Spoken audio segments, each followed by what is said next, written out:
Assalamualaikum warahmatullahi wabarakatuh. Saya Fitri Sestari, NPM 186710566 dari kelas 6C akan menjelaskan materi tentang analisis korelasi.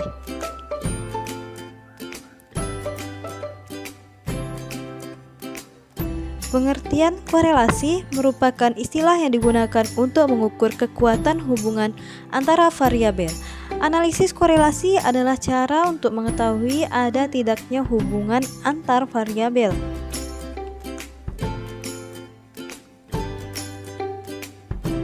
Pola atau bentuk hubungan antara dua variabel ada tiga macam, yaitu ada korelasi linier positif, ada korelasi linier negatif, dan tidak berkorelasi.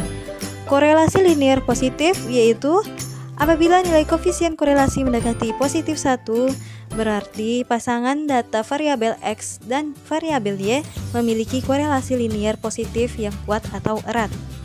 Selanjutnya, korelasi linier negatif yaitu apabila nilai koefisien korelasi mendekati negatif 1, maka hal ini menunjukkan pasangan data variabel X dan variabel Y memiliki korelasi linier negatif yang kuat atau erat. Dan yang terakhir yaitu tidak berkorelasi. Apabila nilai koefisien korelasi mendekati 0, berarti pasangan data variabel X dan variabel Y memiliki korelasi yang sangat lemah atau kemungkinan tidak berkorelasi.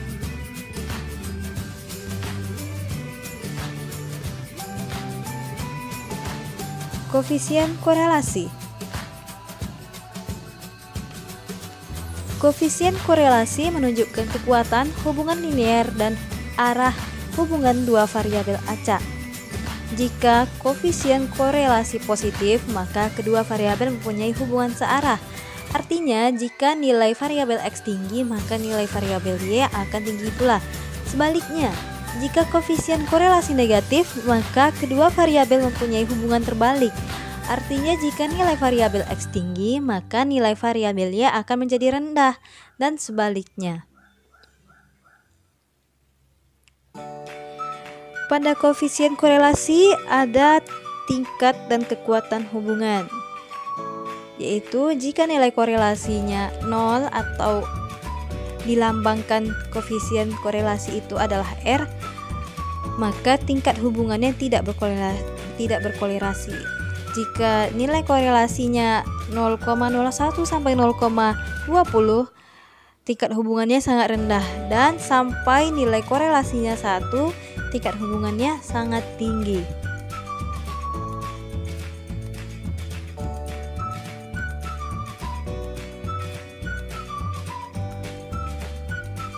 Setelah kita mengulas pengertian tentang koefisien korelasi, maka kita ke tahap selanjutnya, yaitu bagaimana cara menghitung koefisien korelasi yang benar. Nah, untuk menghitung koefisien korelasi atau nilai R menggunakan rumus sebagai berikut. Saya nggak tahu cara bacanya gimana, rumusnya ada di sini.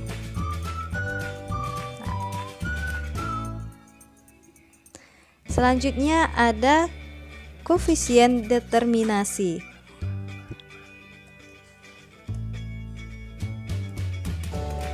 Koefisien determinasi adalah perbandingan total variasi dalam variabel terikat Y yang dapat dijelaskan oleh variasi dalam variabel bebas X. Dirumuskan R pangkat 2 kali 100%. Sedangkan koefisien non-determinasi adalah perbandingan total variasi terikat Y yang dapat dijelaskan oleh variabel di luar model. Dirumuskan 1 dikurang R pangkat 2.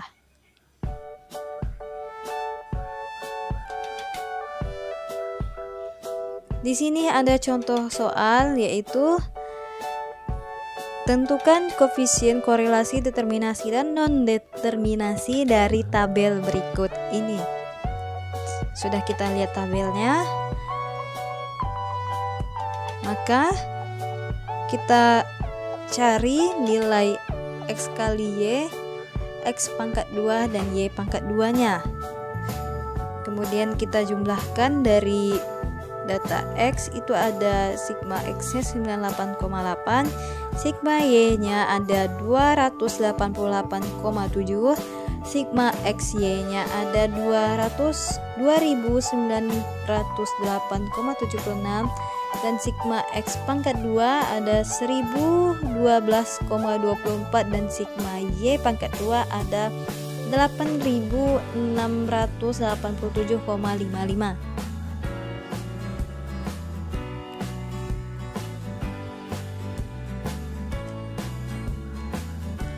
Kemudian kita cari nilai koefisien korelasinya, yang mana sudah diberi rumusnya tadi ya. Ini ada rumusnya, kita masukkan saja. N itu 10 dikali sigma XY ada 2908,76, kemudian sigma X dikali sigma Y, kita masukkan aja datanya semua itu ke rumusnya, dan kita dapat R nya 0,495733,13338.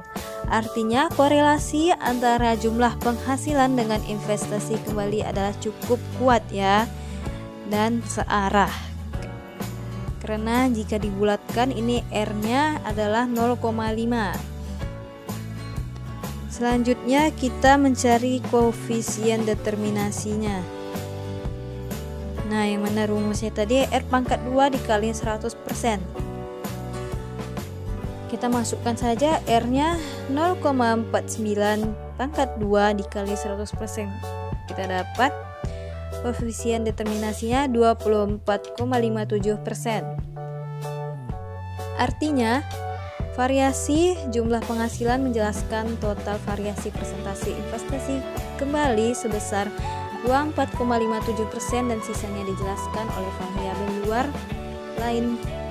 variabel lain di luar model.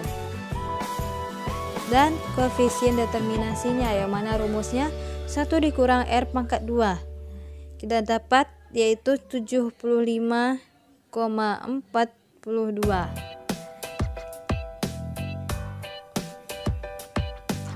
Selanjutnya yaitu ada korelasi produk momen atau KPM. KPM alat uji statistik yang digunakan untuk menguji hipotesis asosiatif atau uji hubungan dua variabel bila datanya berskala interval atau rasio. KPM dikembangkan oleh Carl Pearson. Sama seperti koefisien korelasi tadi, memiliki tingkatan atau makna nilai korelasi produk momen.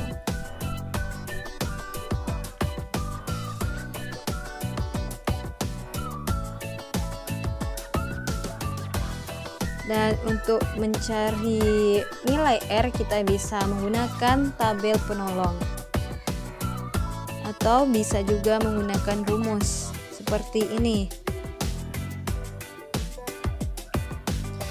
Contoh soal.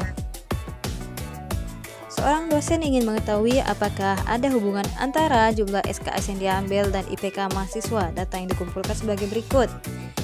Dan berapa besar hubungan korelasi antara jumlah SKS dan IPK yang diperoleh? Berapa besar sumbangan variabel jumlah SKS terhadap IPK yang diperoleh? Ya, kita jawab. Kita menggunakan tabel penolong untuk mencari R-nya. Kemudian kita masukkan saja ke rumusnya tadi. Sigma XY per akar sigma X pangkat 2 dikali sigma Y pangkat 2, kita masukkan saja sehingga kita dapat 0,447, yang mana 0,447 ini berarti kita bulatkan menjadi 0,4. Hubungan nilai korelasinya itu sedang ya. Dan untuk mencari KD-nya yaitu R pangkat 2 kali 100%. 0,4 pangkat 2 dikali 100%, kita dapat 19,9%. sedangkan sisanya 80,1% ditentukan oleh variabel lain.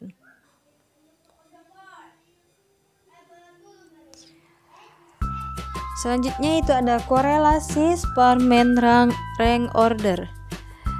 Teknik korelasi ini masuk kategori statistik non-parametrik sehingga tidak harus memenuhi syarat-syarat keparametrikan. Asumsi data tidak berdistribusi normal, data diukur dalam skala ordinal. Langkah menghitung korelasi Sparman. Buatlah urutan atau peringkat data masing-masing variabel dengan cara yang pertama, untuk masing-masing variabel, urutkan data dari nilai yang terkecil hingga terbesar. Jika ada beberapa data yang nilainya sama, tetap dituliskan seberapa banyak data yang sama tersebut. Yang kedua, data terendah diberi ranking 1, lalu data berikut diberi ranking kedua. Ya begitu seterusnya ya. Jika ada data nilai yang sama, maka rumus rankingnya yaitu posisi atau ranking seharusnya dibagi berapa banyak data yang sama, lalu seluruh data tersebut diberi ranking yang sama. Kemudian ada caranya yaitu membuat dengan tabel penolong. Nah seperti ini tabel penolongnya, ada X, Y, kemudian rank X, rank Y, kemudian D, rank X, D itu rank X dikurang rank Y, kemudian ada D pangkat 2. Rumus untuk menghitung nilai R sama dengan 1 dikurang 6 sigma D pangkat 2 per N buka kurung N pangkat 2 kurang 1 tutup kurung. Pengujian hipotesis dapat dilakukan dengan tabel RHO atau Sparman rank atau DK sama dengan N. Contoh soal. Seorang manajer ingin mengetahui apakah ada korelasi antara motivasi berprestasi dengan kinerja karyawan di perusahaannya. Berikut adalah data yang diperoleh. Responden 1, 2, 3, 4, 5, 6, 7, 8, 9, 10, skor motivasi, dan ada skor performance. Skor motivasi ini kita buat aja X dan skor performance ini kita jadikan Y. Nah, ditanya berapa besar hubungan antara motivasi berprestasi dan kinerja karyawan. Langkah yang pertama yaitu kita urutkan datanya dari yang terkecil hingga yang terbesar. Nah, untuk rank pada motivasi berprestasi karyawan ada 5,5. Di mana kita dapat 5,5-nya itu? Karena data 6-nya itu ada 2, maka seperti tadi posisi dibagi jumlah banyaknya data. Karena 6 ini posisinya di posisi ke 6 dan 5, maka 6 ditambah 5 kita bagi 2, berarti 11 bagi 2 sama dengan dapatlah nilainya 5,5. Begitu juga dengan 7 itu sama juga tadi, posisi dibagi banyaknya data. Sudah kita urutkan, kemudian kita masukkan ke tabel pembantu. Nah, ini kita dapatkan rank X dan rank Y-nya. Maka untuk mencari nilai D-nya itu rank X kurang rank Y. Dan untuk mencari D pangkat 2-nya yaitu misalnya yang pertama yaitu dapat 4 dari mana? 2 pangkat 2 sama dengan 4. Setelah itu kita masukkan ke rumusnya. 1 kurang 6 sigma D pangkat 2 per N buka kurung N pangkat 2 kurang 1. R sama dengan 1 kurang 6 dikali 7 per 10. 10 itu banyaknya data ya, N itu banyaknya data. Data di sini ada 10, ke N-nya 10. 10 buka kurung 10 pangkat 2 dikurang 1, maka kita dapat R-nya adalah 0,96. Karena nilainya 0,96, maka nilai korelasi produk momennya itu sangat tinggi atau sangat kuat. Baiklah, sekian dari penjelasan saya. Mohon maaf apabila ada kesalahan. dalam pengucapan ataupun dalam menjelaskan materi. Lebih dan kurang mohon dimaafkan. Wassalamualaikum warahmatullahi wabarakatuh. Sampai jumpa.